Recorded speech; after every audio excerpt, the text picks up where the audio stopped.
Je lirai dans Ésaïe 35, versets 8 à 10.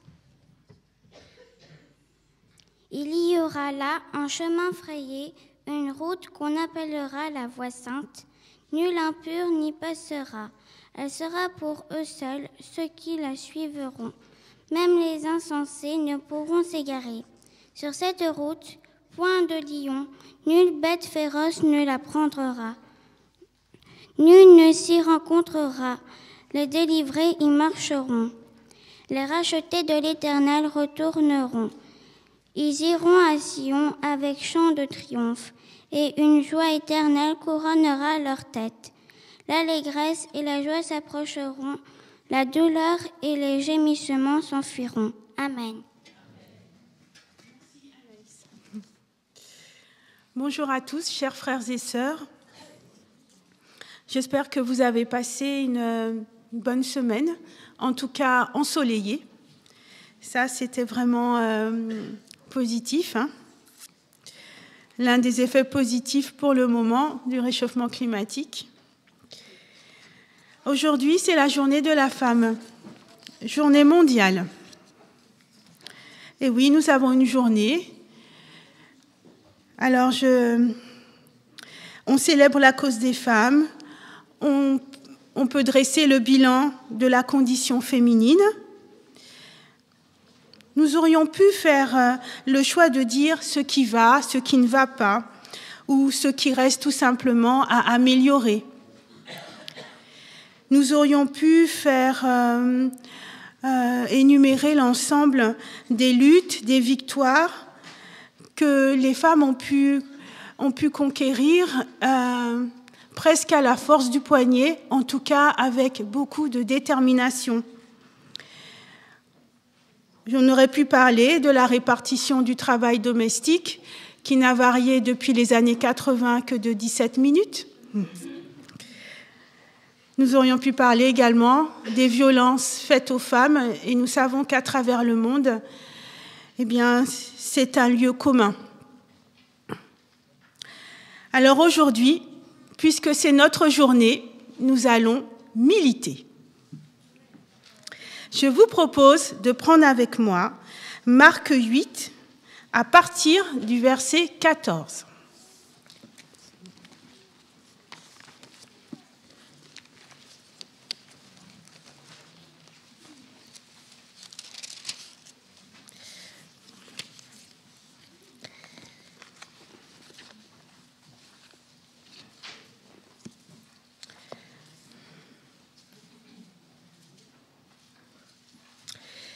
Alors, je lis le texte.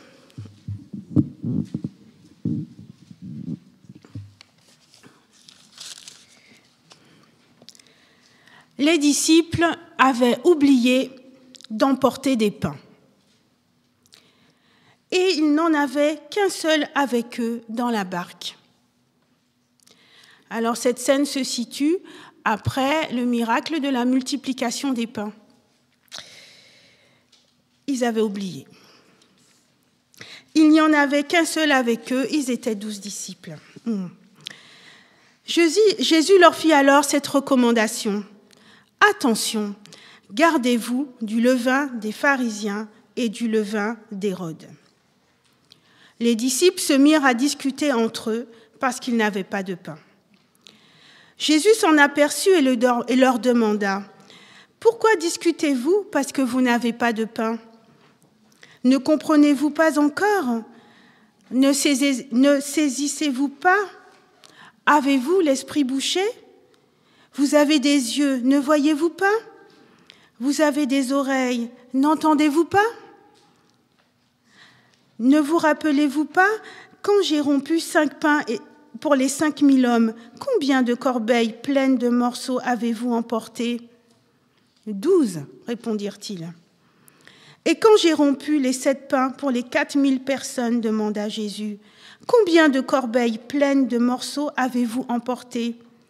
7, répondirent-ils. Alors Jésus leur dit, et vous ne comprenez pas encore ?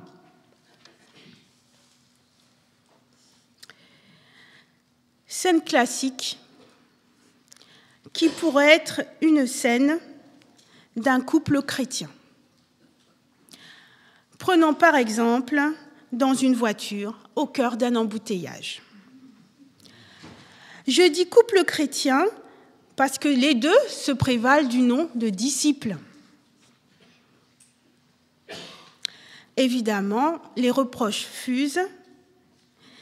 Ils sont à l'étape 2 du mariage, autrement dit la désillusion, qui suit l'étape 1 de la romance, ou alors ils sont à l'étape 3 qui suit celle de la désillusion et qui est appelée misère ou trouble, c'est-à-dire tentative de résoudre les problèmes et bien souvent aggravation de ceux-ci. Et Jésus-Christ veut les faire aller à l'étape 4, autrement dit, le réveil ou les retrouvailles grâce à un outil ou un secret. Alors, ce que je dis vous rappelle peut-être des souvenirs pour ceux qui ont fait des cours de préparation au mariage ou qui ont assisté à un séminaire pour couple.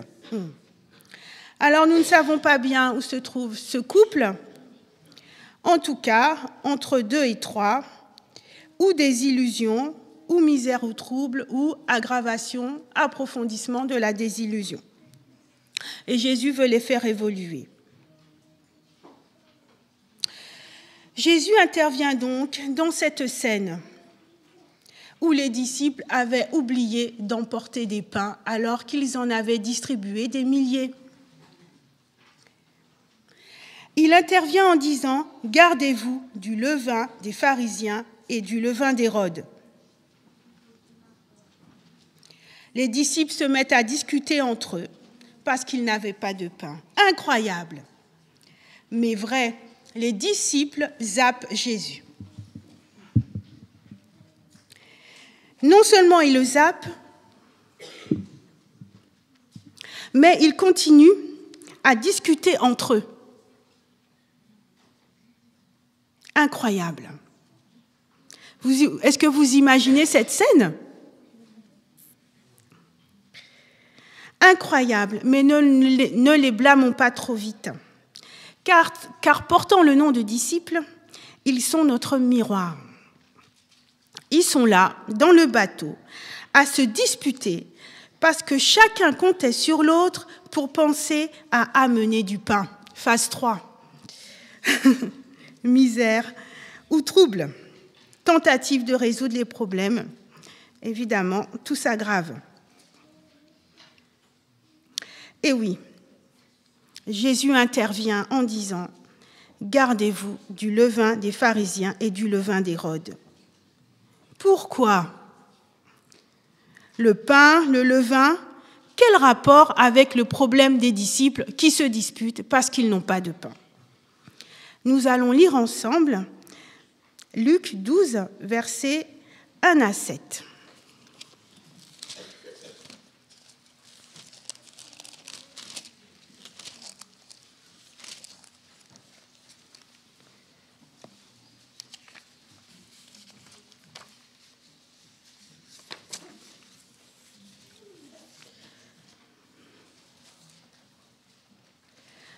Sur ces entrefaites, les gens s'étant rassemblés par milliers, au point de se fouler les uns les autres, Jésus se mit à dire à ses disciples « Avant tout, gardez-vous du levain des pharisiens, qui est l'hypocrisie. Il n'y a rien de caché qui ne doive être découvert, ni de secret qui ne doivent être connus. C'est pourquoi tout ce que vous aurez dit dans les ténèbres sera entendu dans la lumière, et ce que vous aurez dit à l'oreille dans les chambres sera prêché sur les toits. Je vous dis, à vous qui êtes mes amis, ne craignez pas ceux qui tuent le corps et qui, après cela, ne peuvent rien faire de plus. Je vous montrerai qui vous devez craindre.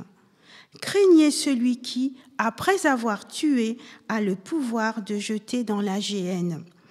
Oui, je vous le dis, c'est lui que vous devez craindre. Ne vend-on pas 5 passereaux pour 2 sous ?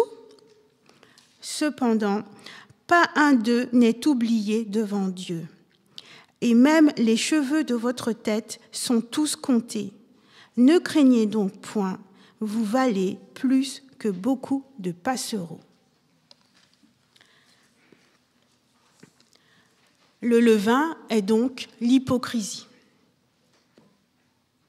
Alors, si on comprend bien, lorsqu'ils se sont disputés pour du pain et que Jésus a répondu « Gardez-vous du levain des pharisiens », Jésus répond peut-être à leur problème en disant que leur problème auquel Jésus tentait d'apporter une réponse était peut-être l'hypocrisie. Mais quel rapport entre l'hypocrisie et le besoin de pain ? Essayons d'approfondir le texte. Au verset 14, « Je vous le dis à vous qui êtes mes amis. » C'est donc à ses amis que Jésus parle. Il leur donne un enseignement. Que dit-il en substance ? Si on regarde le texte, il dit « Ne craignez pas, craignez, ne craignez pas. Vous n'êtes pas oubliés, ne craignez pas, vous valez beaucoup plus qu'eux. Tous vos cheveux sont comptés. » De quoi donc parle ce texte ? Avez-vous une idée ?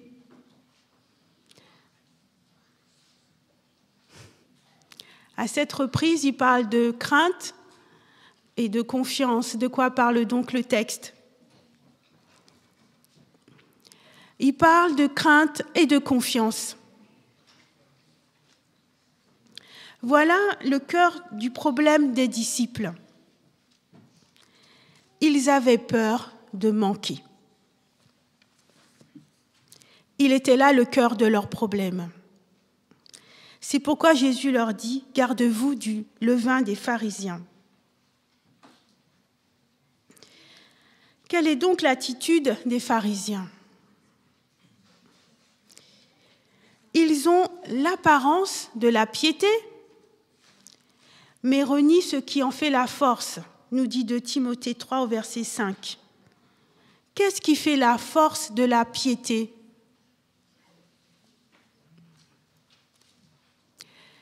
Eh bien, je vais répondre, puisqu'on ne me répond pas. Peut-être, je dirais, la foi. N'est-ce pas ? Mais aussi la joie. Parce que la joie de l'Éternel est ma force, nous dit Néhémie 8, verset 10. C'est pourquoi Jésus leur dit « Gardez-vous du levain des pharisiens et du levain d'Hérode. » Apparence de piété, pas de foi, pas de confiance. Faire pour paraître, mais devant Dieu, tout est vide.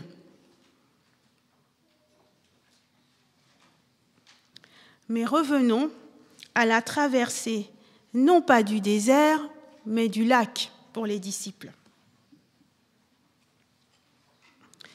Et je reprends notre verset 14 à 21 de Marc 9.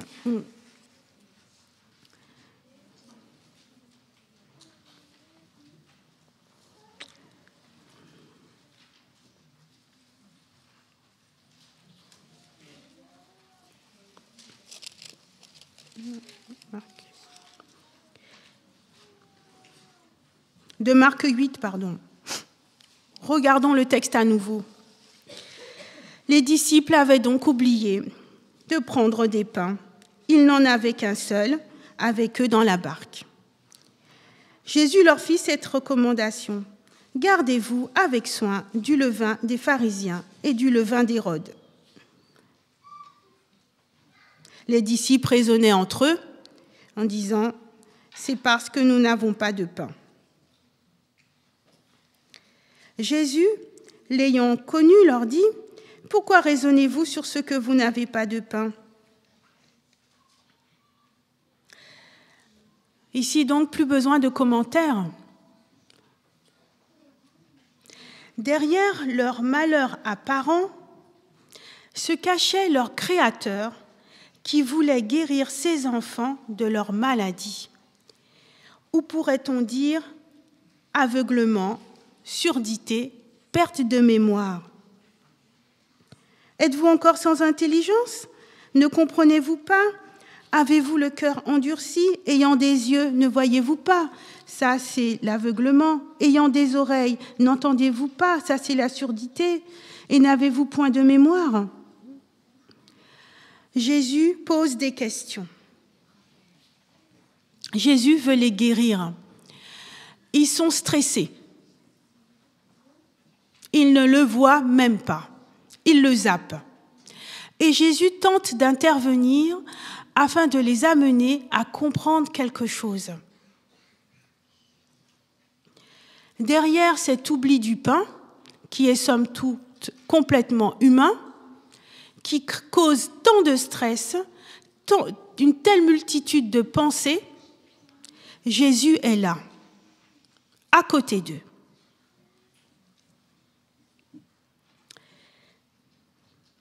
Quel est donc le secret que Jésus voulait leur donner? Lui qui, parlant de la question de la crainte et de la confiance, dit « Je vous le dis, à vous qui êtes mes amis ». Il y a là un vrai trésor à découvrir.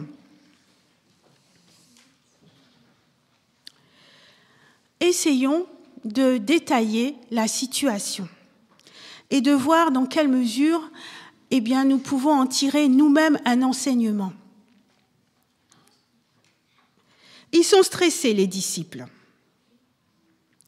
On peut se dire que c'est nous-mêmes, parce que qui n'a pas vécu ce genre de stress quand on a oublié quelque chose et qu'on est ensemble? La situation entraîne des pensées. Toute situation entraîne des pensées, et plus on pense, et plus on est troublé. C'est le cas des disciples. Ils sont comme une mer agitée. Donc, plus on pense et plus on pense, plus on est stressé, et le stress pourrait être identifié à une multitude de pensées qui surgissent à tout moment. Nos émotions commencent à s'agiter et nous sommes dans la confusion. Ils n'entendent plus, ils ne voient plus, ils ne se souviennent plus. Confusion, impossibilité de trouver une solution alors qu'on essaie de comprendre comment faire. Nous sommes au milieu du lac avec un seul pain et nous sommes 13. En plus, c'est la faute des autres, se dit-on.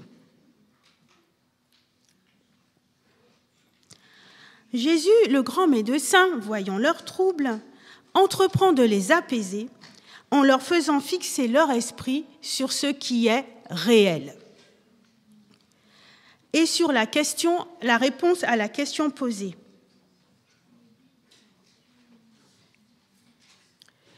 Pour cela, Jésus a un secret que je vous partage. J'ai compté le nombre de questions que Jésus leur a posées. Il leur en a posé 8. Dans quel objectif?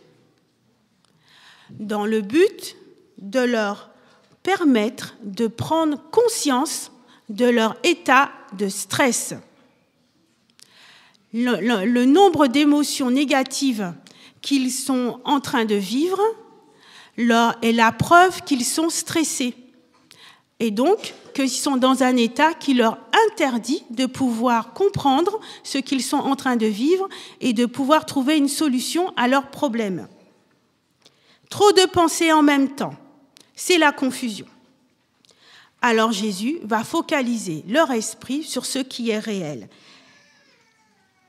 Et il leur rappelle toutes les fois où Jésus a donné du pain.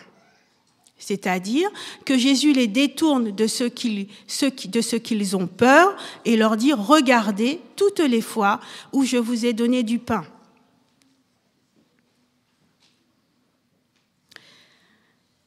en prenant conscience, ils peuvent écouter. Ils ont du mal à entendre, trop d'émotions.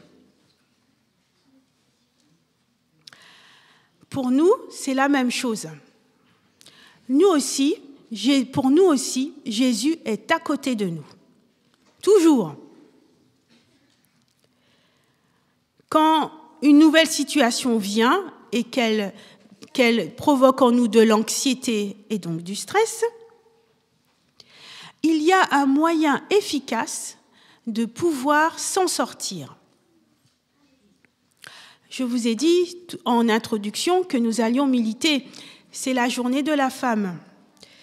Mais la femme faisant partie de l'humanité et en étant la première moitié, enfin une moitié de l'humanité, ce que je dis est aussi valable pour l'autre moitié, pour les hommes. Ensemble, nous formons l'humanité entière. Et ce texte s'adresse à l'ensemble des êtres humains.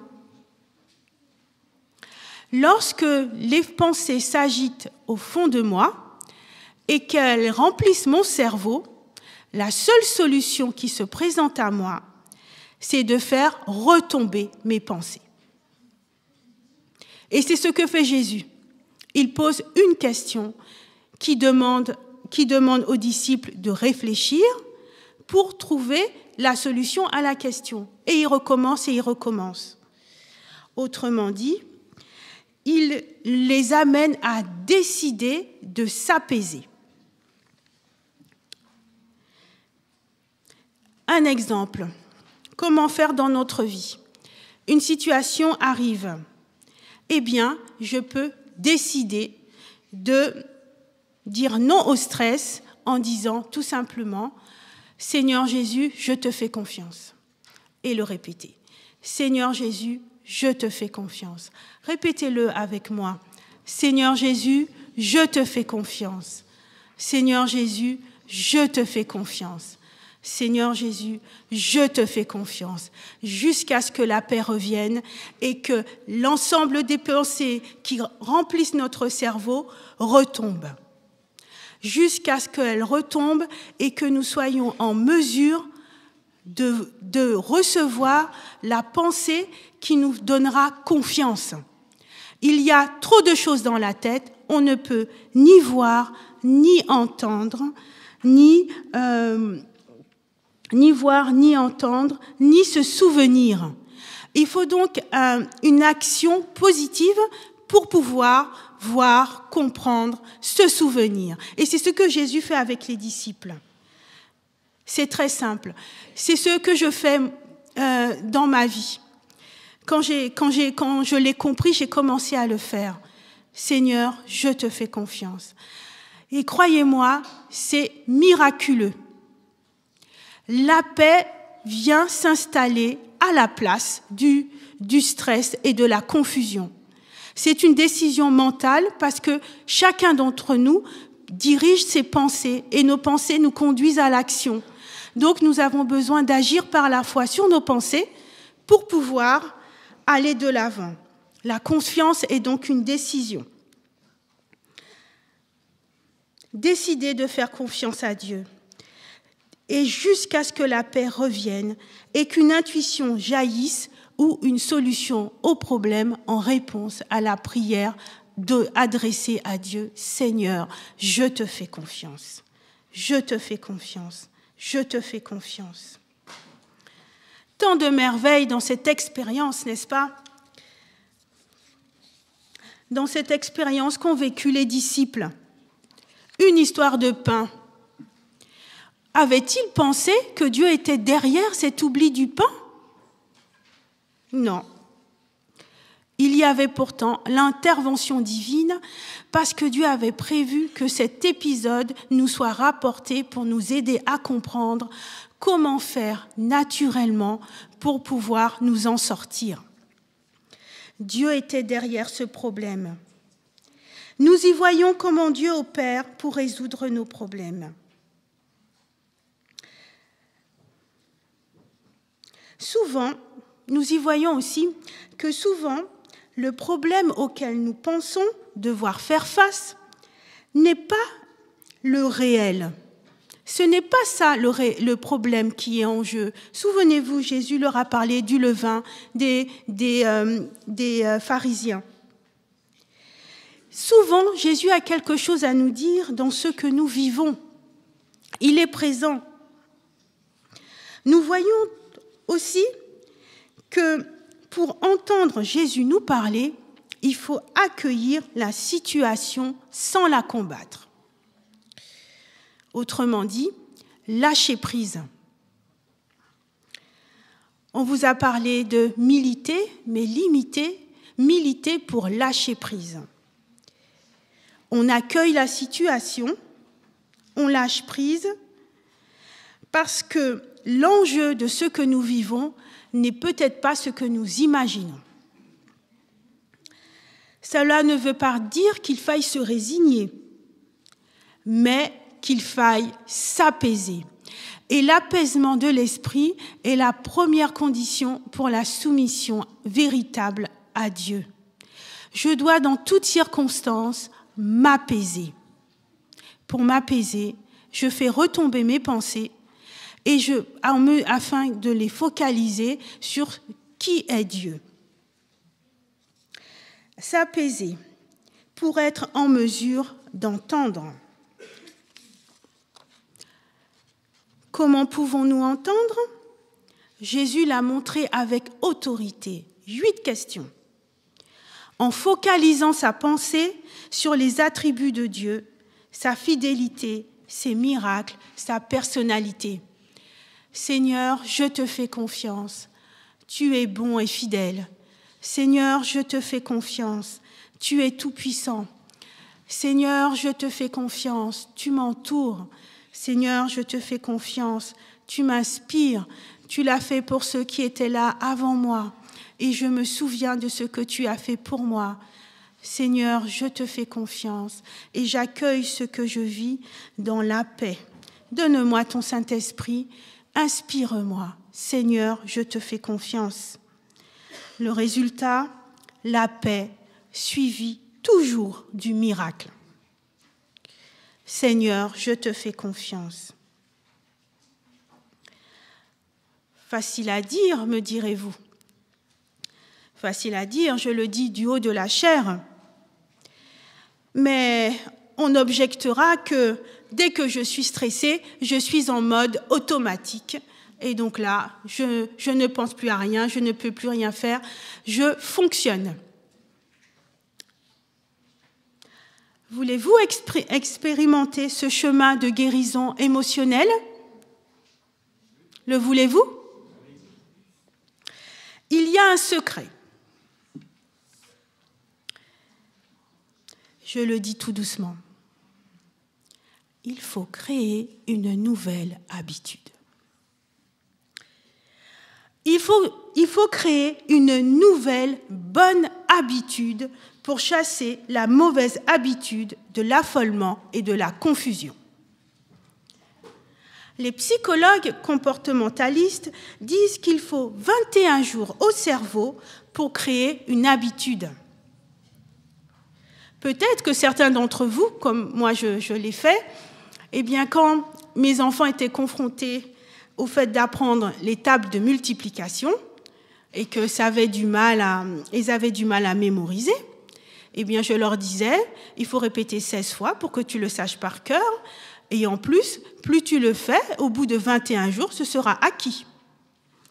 C'est scientifique. Alors l'enfant ne peut plus rien dire, il apprend. Eh bien oui, 21 jours pour créer une nouvelle habitude, que ce soit une mauvaise, que ce soit une bonne habitude. Aussi, chaque fois que je sens la pression monter, mes émotions, je me dis, Jésus, je te fais confiance jusqu'à ce que la paix s'installe. Et je le répète constamment. Je remets tout entre ses mains et je le remercie de la situation telle qu'elle se présente. Cela s'appelle l'entraînement. Seigneur, je te fais confiance. Sur cette route, comme l'a lu Anaïs, point de lion, Même l'insensé ne pourra s'égarer. Jésus nous dit dans Jean 14, « Je vous laisse la paix, je vous donne ma paix. Je ne vous la donne pas comme le monde la donne. Ne soyez pas inquiets et n'ayez pas peur. » Il dit encore cette parole dynamique dans Colossiens 3 au verset 15, « Que la paix de Christ dirige vos cœurs. » On peut dire que la paix de Christ conduise vos cœurs. Que la paix de Christ, vous fasse avancer. Que la paix de Christ dirige vos cœurs. Dieu vous a appelé à cette paix pour former un seul corps. Dites-lui toujours merci. C'est un appel. Nous sommes appelés à être en paix. Et Dieu produit en nous le vouloir et le faire. En conclusion, je citerai le passage de Timothée 3 au verset 12. L'entraînement du corps est utile, et nous sommes d'accord avec cela. L'entraînement du corps est utile, mais à peu de choses. Il est utile à la santé, notamment. Et le texte continue. Au contraire, la fidélité à Dieu est utile à tout. En effet, celui qui est fidèle à Dieu, la vie est promise pour maintenant et pour plus tard, nous dit Timothée 3. La fidélité à Dieu est utile à tout. En effet, à celui qui est fidèle à Dieu, la vie est promise pour maintenant et pour plus tard. Alors, je vous propose d'entrer dans ce cheminement et de prendre la nouvelle bonne habitude de faire confiance à Dieu et de lui dire « Seigneur, je te fais confiance ». Amen.